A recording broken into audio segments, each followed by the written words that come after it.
So, folks, welcome to this new episode of The Rumble. My guest today is somebody I find it very hard to put him into a box to describe what he's doing or who he even is, because he himself admits to having done dozens of different things. But all in all, a very interesting character. And right now, he's involved in some way in farming and farming related activities, which is how I came across him. So, welcome to the show, Mr. Krishnan. Thank you very much. Yeah, and just to tell the audience that your spelling of your name itself is different. It's Krushnan. Is there any reason for that? Well, one reason obviously is that I have a friend who said by changing this name numerologically, things are going to be much better. Fine. Okay. A long time back. And I have a very interesting episode for that as well. I said there's a time when India and Russia were very close. I said, Khrushchev, Krushnan. So I am friend of Khrushchev. Okay. Okay, so that's it. It's just something that you did on your own. With no logical reason, you just did it. No, nothing at all. And it has worked for you. I'm always curious about Right. Okay. Now, nobody ever knew. Perhaps it would have been better had I not changed my name. I don't know. That's true. But then the question of faith. As a friend is not going to do any bad for you. Okay. He said, change it is going to do you good. I So you trusted did it. Simple. There's no logic. All right, so let's get to what you are doing. Right now, I know that you're in a consultative kind of mood in life also. And also you have experience in consulting for various fields. Right. So right now, which area are you concentrating on?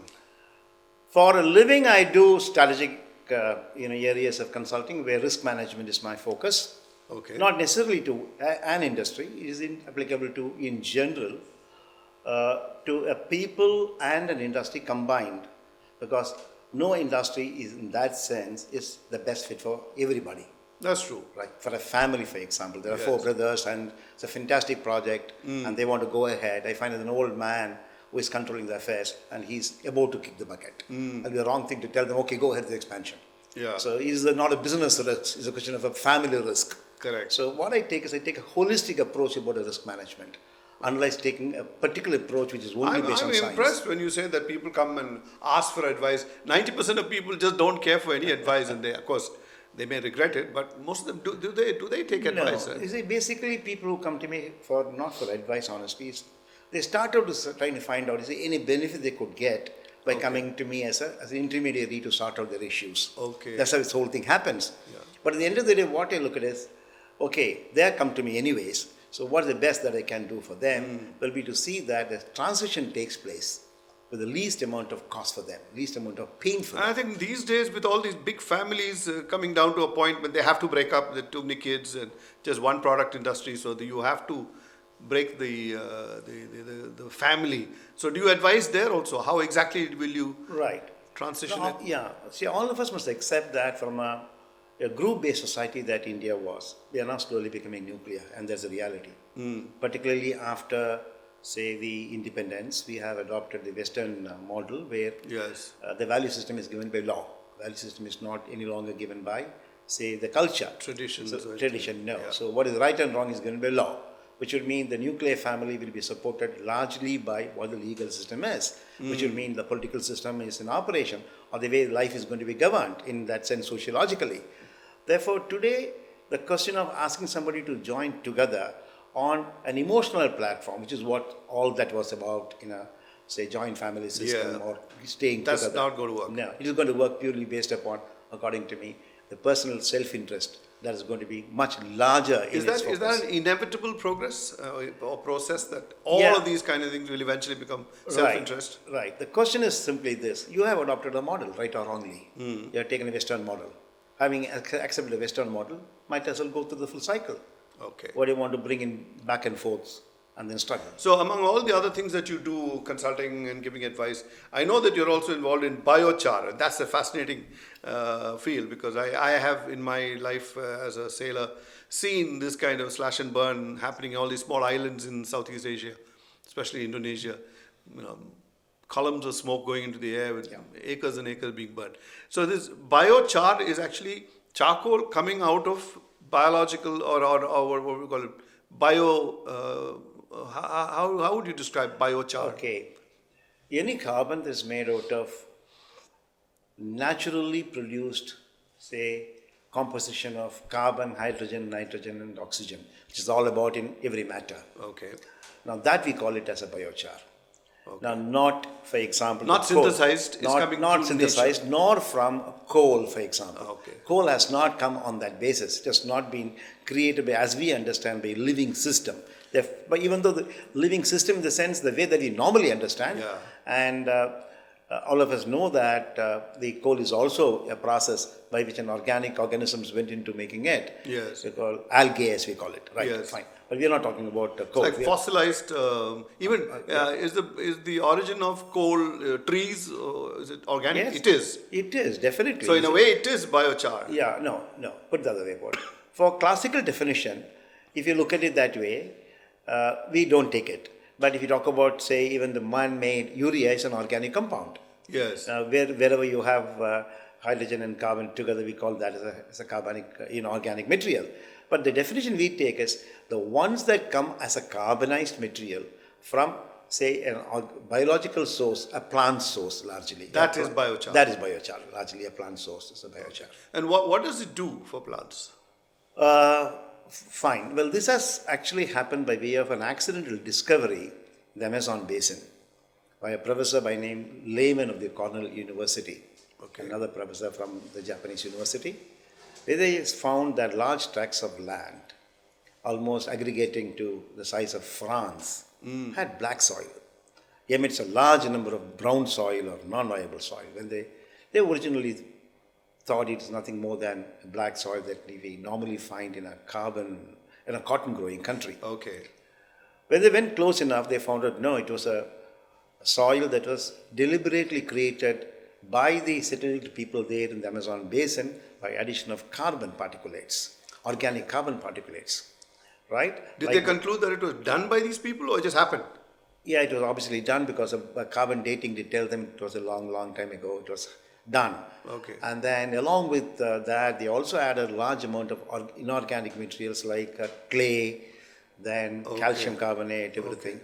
And they theorized that the reason as to why this particular combination has worked for them is by some mechanism it was able to proliferate a large number of organisms in the soil, and that supported the growth of, say, the plant organisms there. And that is the beginning of biochar, which is called in those parts called terra preta. Terra means land, preta means soil, dark soil, so dark soil. So you heard it. So you heard it from him. It's a kind of fortuitous accident, you could say. Stumbled upon. They arrived at this black soil, and they find how and why did it happen. So we'll just find out more from him as we go along.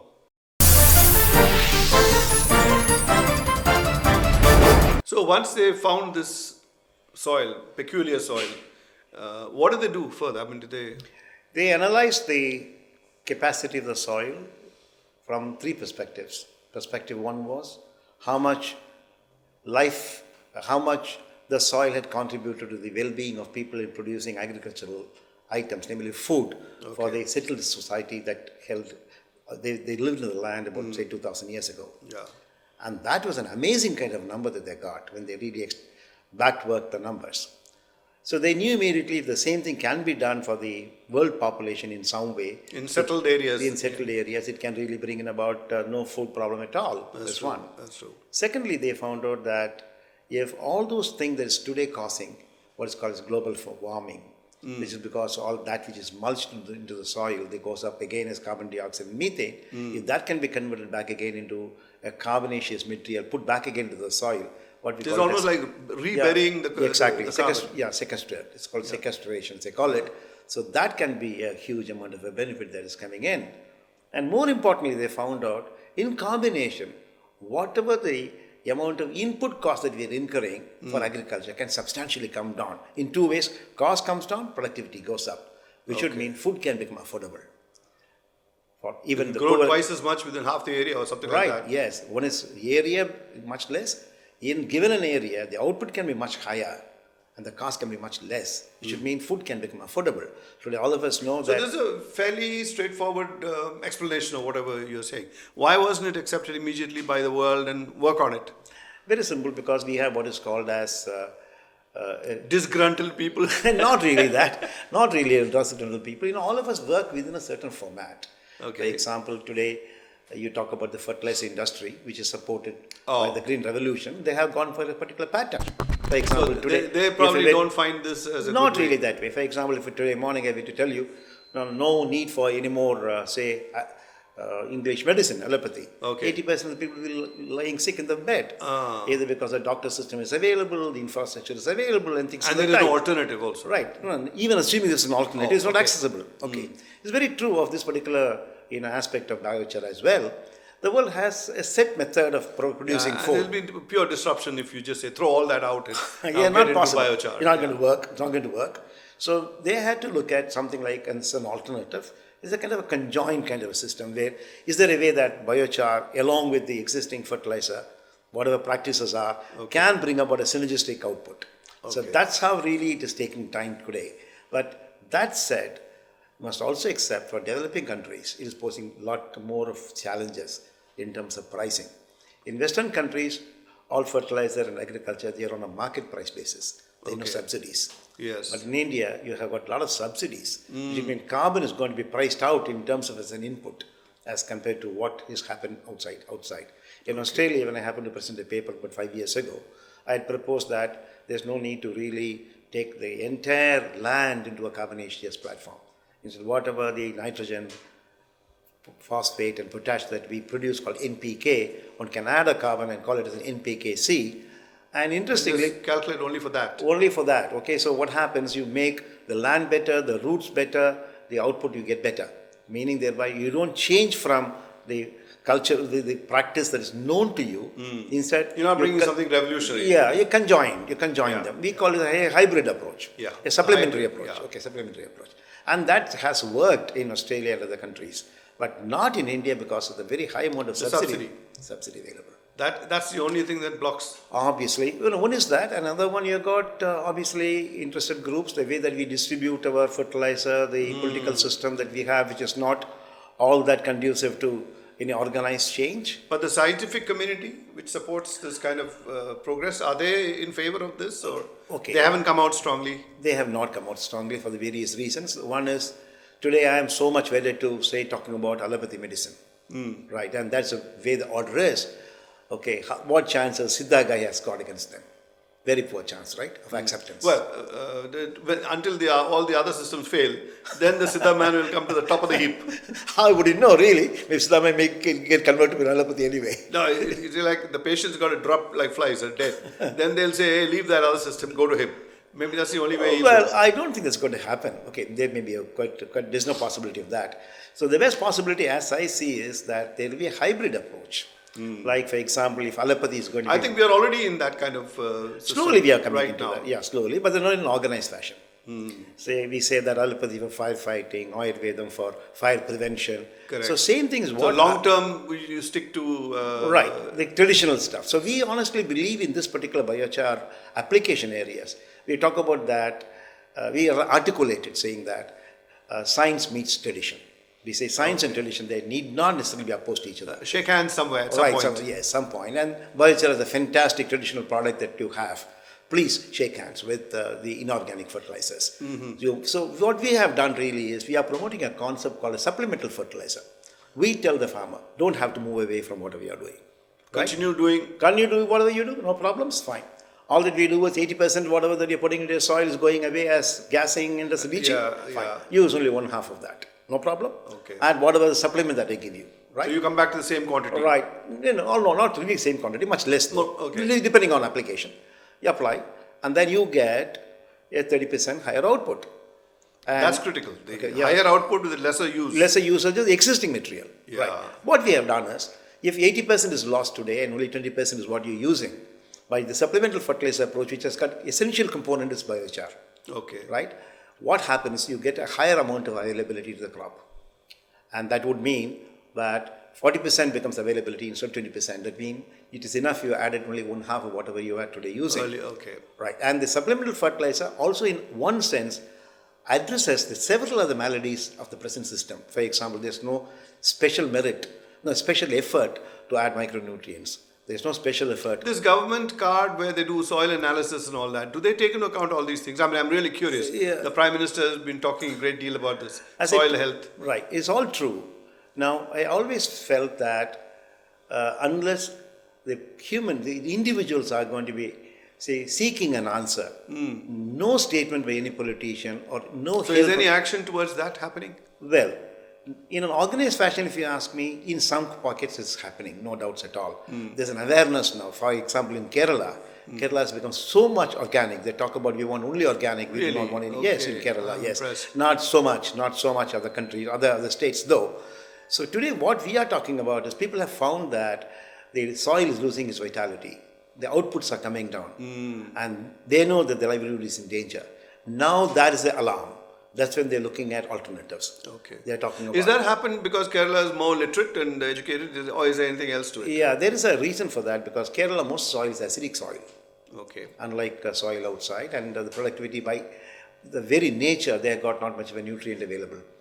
And therefore they know there's an added kind of a complication by saying that my soil is already bad, it's getting worse. So he feels that, okay, that's the way to go. We have to do a little bit of education, a little bit of coercion, and maybe we'll see the difference happening. We'll come back and find some more stuff about this fascinating thing, biochar.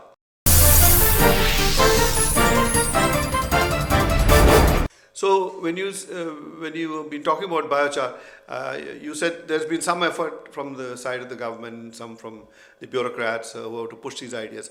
But how receptive are farmers to all this? They are the ones who are supposed to actually use it. Yeah, 80% of the farmers, Indian agriculture, if you really look at it, so we have something like about, say, 300 million tons we produce, of which pretty much 60% comes from rain-fed, irrigated land, and 120. The rest comes from the rest comes from the rain-fed, and it's highly skewed kind of a market, where 80% of the food is coming from, say, 30% of farmers who are big landholders. Landholders is not by the government action, but by a simple reason as to how it is so. For example, Punjab contributes a lot about our food, Andhra gives you a lot about our rice, and so on. Okay, so that is an inevitable fact, because we call a theory called the Pareto's law. That is 80% of all activities will be contributed by 20% of events. Yes. Okay, yes. That is very much true of agriculture as well. But the unfortunate part is the Pareto's law works negatively for us because there is no fund available. In US, a Pareto's law is an advantage because it's a concentration of action. So the higher productivity is enlarged. But in India, the 80% of the land that is getting disused, right, in the hands of poor people. With the result, the land mass is available, there's no output coming in. That's where we are stuck, particularly because of, whatever the nature, that they're more nature dependent. Is our subsidized or subsidy prone life of India, everything is subsidized this, subsidized that, is that a good thing for us? I mean, a lot of people say yes, because that's what's keeping the poor farmer alive and all that. And on the other side, they say no, that's what's making him ineffective or... Well, yes and no. Now, it is very true that thanks to the subsidy system, we have capacity for the farmer to buy the material and so on. There's no questions about it. But if we really understand what percentage of that subsidy really reaches the farmer, and thereby from the farmer to the food production, is a very, very low percentage. There is the whole thing is lost in the chain. Okay. So it is not a mistake of the subsidy system as such, but the way in which subsidy is used. According to me, a subsidy must be given for an activity, right, where there's a gap. You don't give a subsidy to something where there's no gap. For example, I have a land which is not going to produce anything at all. Why give him subsidy? Yeah, why give subsidy for a fertilizer and ask them to use it? You and I know in the first place. It's not going to be used. It's not going to be helpful at all. Yes. So it's a wasted subsidy in that sense. Correct. So in fact, even the green revolution has come to us at a very high cost. Yes, true. It has prevented us a famine. It has been able to support 5 times a higher population than India has. Yes. Now, all this is true. There's no doubts at all. Yeah. The green revolution, thanks to the intensive agriculture, monocropping, all that has helped. But today, the whole benefit is plateauing. In fact, the green revolution is almost at the risk of getting grounded, honestly speaking, if you don't think anew to see the benefit of the green revolution. So putting more fertilizer is not going to bring out any more outputs. No. You've plateaued and right, we have plateaued. peaked. Okay. And then the best forward would be that we take a hybrid approach. Do not only that will give you another boost. Right, another boost. So, and that is where biochar comes in, as I see it, as a supplemental fertilizer. So if you take cost, fertilizer, 1 kilo of that versus 1 kilo of biochar. Are they equivalent? Are they replaceable? Okay, they are not. It is not that we are trying to say supplement an NPK or whatever the micronutrient. We are only giving you something which is going to make your absorption better. Okay. It's like a catalyst. That way. Okay. So we say... So on its own, it's not enough? On its own, it's not enough, surely. Unless you really either use an organic source like seed coats, seed coat extract or whatever, okay, or go through NPK. It doesn't matter at all. Okay. But we say that dominantly our agriculture is dependent on an organic fertilizer. Continue to use it. Nothing wrong in that. Yeah. There's no. All that you need to do is how to remove the minus. Yes. As long as you the negatives, knock it off. Absolutely. The best way forward for you will be to use a supplement or biochar. So, do we have a program in the state through the agriculture department where farmers are told about this supplementary thing that they should add? Are they using it? I mean, at the current time, the entire fertilizer management system or agriculture management system is governed by a straight-jacketed approach, right? Whatever that has been practiced about 20 years ago, we continue to practice the same thing. Okay. We say we actually have imposed the American system one-to-one onto the Indian scenario. Okay, in America they said if you have soil does not give you enzyme, pump in enzyme. Okay. You got pests coming in, put in a lot of pesticide. All that fine. And supplemental available, all that you go for spraying, spraying on leaf. Leaf can absorb more. True. But with 1/4 of an acre as an average holding, where's the question of yourself using, say, a spraying system? It doesn't happen. So up to a point, yes, the Western methodology of agriculture was applicable to us, which has led to a good production in terms of Green Revolution success. But we should have known there's a point into which it should have really given way to some other approach suitable for India, appropriate technology as you call it. That unfortunately did not happen in agriculture. Is it too late? I wouldn't say so. I would say even today, India's greatest strength is this innovative, say, group of people who still are engaged in retail, who are in farming, in every other activity. Okay. In fact, Americans... So you're not fully state controlled and all that. There are people doing their own thing. I mean, people like you who are out there doing something different. Right. No, leave me out. Today, if you look at many of the farmers, even a poor farmer, he is aware that whatever that he has been doing so far has benefited him, but is not going to benefit him anymore. So what he should be doing. So he'll be innovative at least. Yes, he is. In fact, according to me, the survival instinct in an average Indian is so high. Despite all the troubles and trials, he still survives. He's able to bring about some kind of a happiness. Yeah. Right, amidst whatever the difficulties that we face.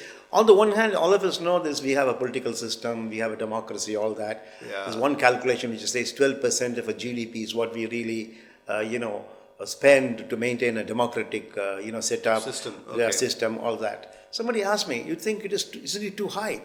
Whereupon I happened to tell them a very simple story saying that it once happened in a cold winter in New York. An American dog was trying to shivering, and then a well-fed dog happened to come nearby. Yes, where are you from? He said, I'm from Moscow. You're from Moscow? Yeah. Right, but why the hell did you come in? We had any food problem? No. You had any cold problem? No. We had warm clothing, everything. Then why the hell did you come? My friend, you must know I am a dog. Once in a while, I would like to bark. So his needs were different. Right. So basically, we do honestly have that advantage for democracy. Okay. Right or wrong. The human endeavor, the human freedom that we have is the greatest strength that reflects in every human activity, including agriculture. Remove that, make it a dictatorial system, we'll all collapse. So we're going along, or muddling along in the right way, is how we would say. That's exactly it is. And that's how Indian culture has developed. Thank you, Krishnan. It's been lovely having you. And let's hope that you do go make a huge difference. I mean, I know it will. Thank you for coming. Let's hope for the best. Thank you very much for the good wishes.